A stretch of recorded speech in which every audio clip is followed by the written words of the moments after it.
मध्य प्रदेश के विधानसभा चुनाव के लिए मतदान संपन्न हो गए हैं। मतदाताओं ने अपने मताधिकार का जमकर प्रयोग किया। प्रदेश में महिलाओं ने पुरुषों से ज्यादा मतदान किया। अब मतदान प्रतिशत का आंकड़ा भी सामने आ गया है। चुनाव आयोग के अनुसार राज्य में शाम 5 बजे तक 71% से ज्यादा वोटिंग हुई है। 2003 से 2018 तक के चुनाव के आंकड़ों पर गौर करें तो सिर्फ एक ही बार राज्य में सत्ता परिवर्तन हुआ है। जिस बार सत्ता परिवर्तन हुआ उस बार राज्य में 75% से ज्यादा वोटिंग हुई थी।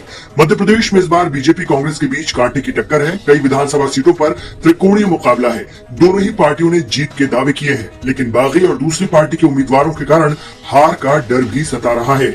आइए जानते हैं कि 2003 से लेकर 2018 तक राज्य में कितनी वोटिंग हुई और किसकी सरकार बनी।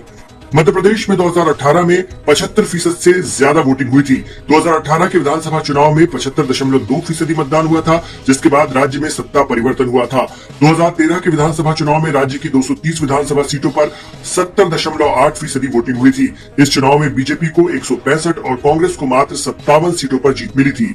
मध्य प्रदेश में 2008 के विधानसभा चुनाव में 69% वोटिंग हुई थी। 70% से कम हुई वोटिंग के बाद भी बीजेपी ने अपनी सरकार को बरकरार रखा था। मध्य प्रदेश के बीते 5 चुनाव की बात करें तो केवल 2018 में ही 75% से ज्यादा वोटिंग हुई है।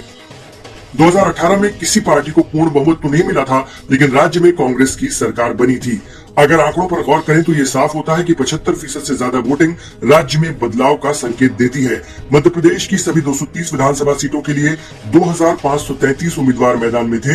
वहीं छत्तीसगढ़ में दूसरे चरण में 70 सीटों के लिए 958 प्रत्याशियों ने अपनी किस्मत आजमाई। अब सभी के भविष्य का फैसला 3 दिसंबर 2023 को मतगणना के साथ हो जाएगा।